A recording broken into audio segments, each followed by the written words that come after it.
Mustafa, and thank you, everyone. Um, Actually, Abhishek gave me a great context for what I will be presenting next, which is extreme stress analysis um, on power systems. And we are actually trying to understand that not just from the operations viewpoint, which is what Ali basically touched base, but also from a transmission planning, which is more on the transformational future planning that Rossi also pointed out. So I will be trying to capture all these through the three projects that we have been working on the last 2 years at PNL. The one is the impact of extreme events on power systems operations. And this is what Ali was talking a lot about, the North American energy resilience model. The second one is the role of transmission capacity during extreme events. And in yesterday's panel, actually, there were many panelists who also pointed the importance of transmission planning, but also how we can start thinking from today, what is the transmission planning of the future, considering also the weather of the future. So at this point, I would like to thank also both the Office of Electricity and the Grid Deployment Office for the continued support of these three efforts. Starting with the key motivational questions here is that we know that existing grid is weather sensitive. Abhishek pointed out how hydro availability changes hydropower production in the Pacific Northwest. We also know what weather characteristics are changing rapidly. So the new norm is becoming more and more frequent to have these extreme events, but also the grid is changing. With more renewables adding in the system that also rely a lot to these weather conditions. But also what is very important is the coincidence of load, wind, and solar and hydro conditions, which if they coincide, they can really stress the grid even further. And this is something that we are exploring as part of all these efforts. In the morning session, there was a lot of discussions about data. Data is super important. All the panelists pointed that out.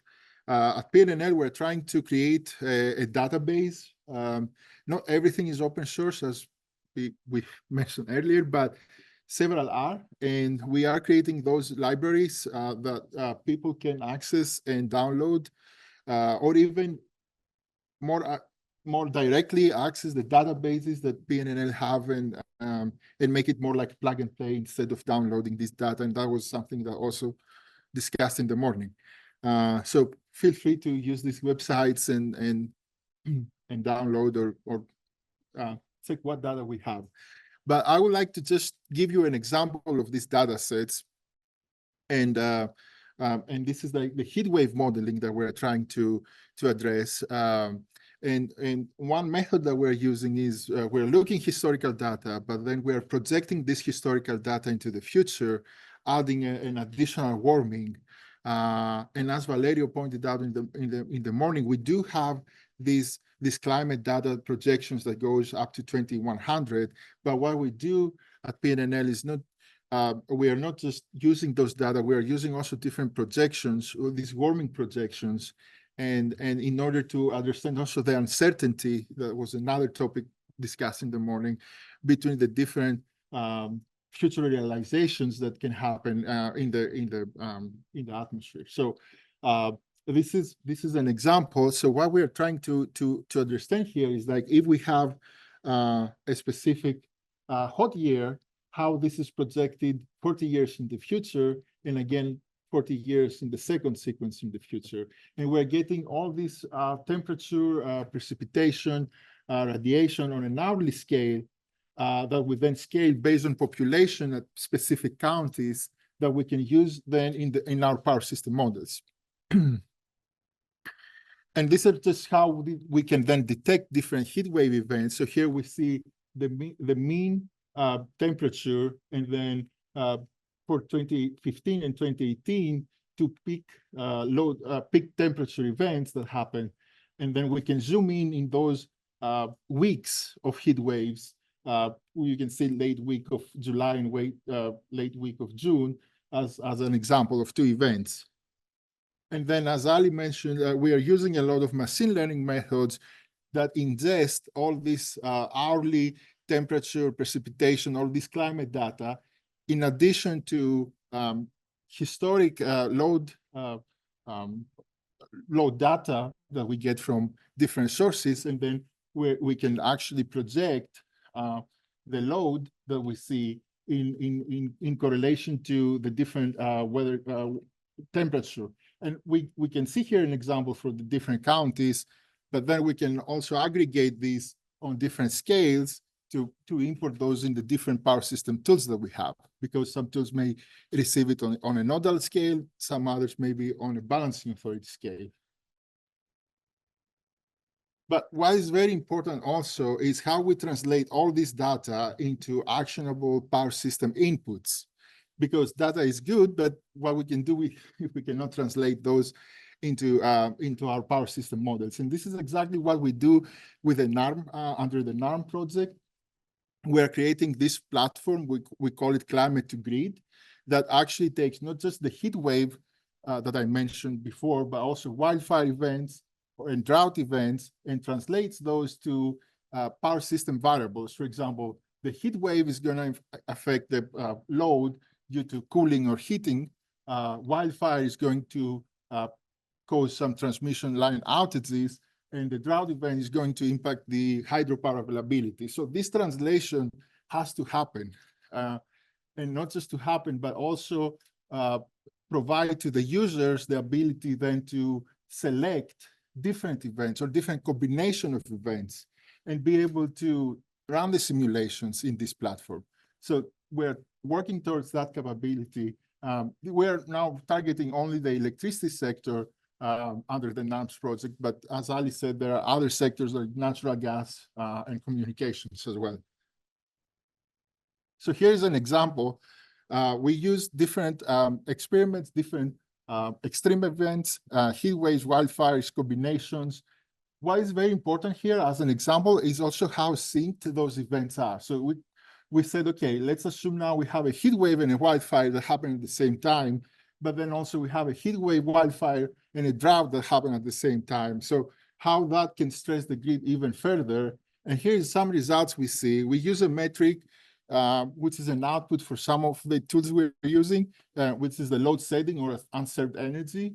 And you can see that as we add more and more events, how much more unserved energy or how much more we stress the system to not be able to supply the demand. And in that specific example, also the reserves have been exhausted.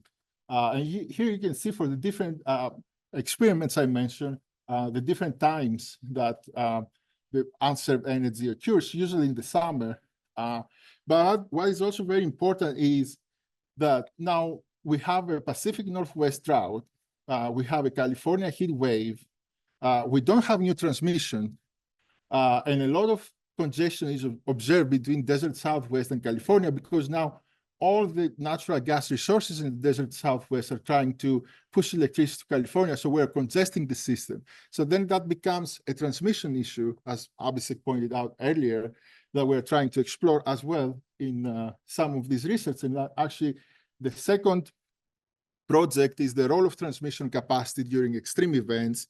And the motivation question is here, how we can build transmission to diversify the generation mix and bring resources, good wind and solar resources, from non-affected regions to regions that actually the extreme events occur. So that was the kind of the motivation. And we tried to do that in two phases, right? And that was something also yesterday was explore about the different FERC regions. And we have two scenarios, two transmission scenarios. One we call limited on the left, so we can only build within these regions, which is the traditional planning framework. But then we're trying to break these regions and also understand the role of interregional transmission, where you can build between all these different colors. And we're targeting WEC at this specific example. So here is a zoom in the two transmission scenarios. As you can see on our limited, mainly we're building within California or within the northern grid or western grid. Versus interregional, we're bringing a lot of good resources from Colorado and Wyoming all the way to California. And I would say these are just the new interregional lines we built.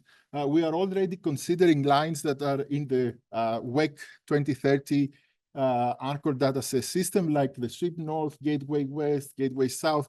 All these are included, but on the top of that, we added also these new interregional lines, or lines in general, not just interregional.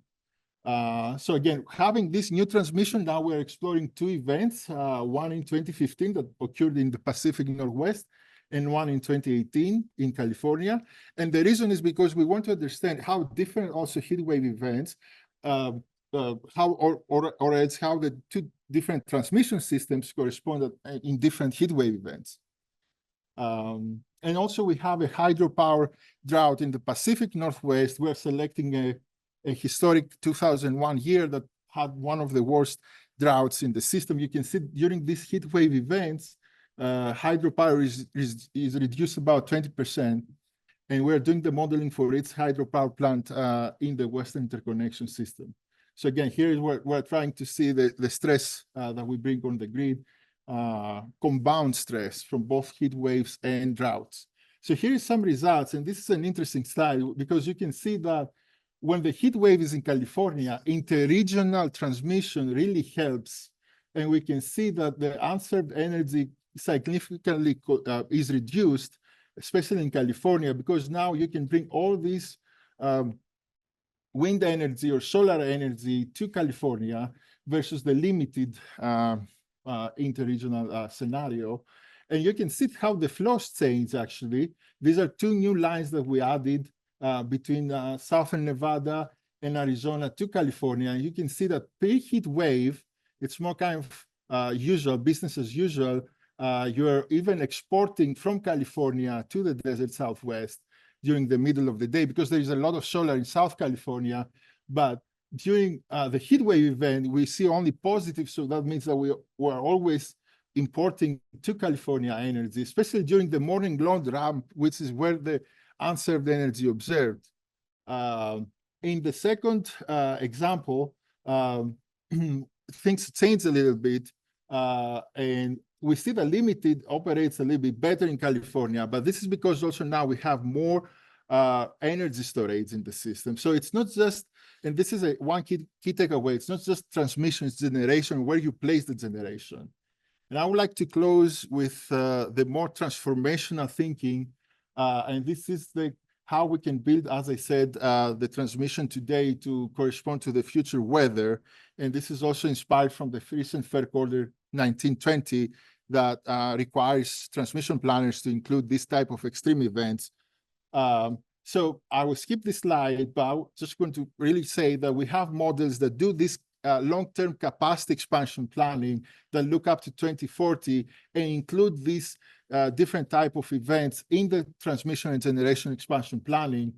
And here is an interesting result. We had all these wildfire probabilities, and we tried to predict what will be the future transmission expansion. What we found is that when wildfire probability is high, you build more storage than transmission, because then you can isolate the wildfire and you can still supply the demand through storage. But when you have heat waves, for example, it's more like building more transmission becomes more attractive. So that interplay is very important. I would like to close that resilience investments come with a cost, but we can think of that as an investment for the future because we can save billions of dollars just by investing now a little bit more in some of these technologies or transmission lines. Thank you.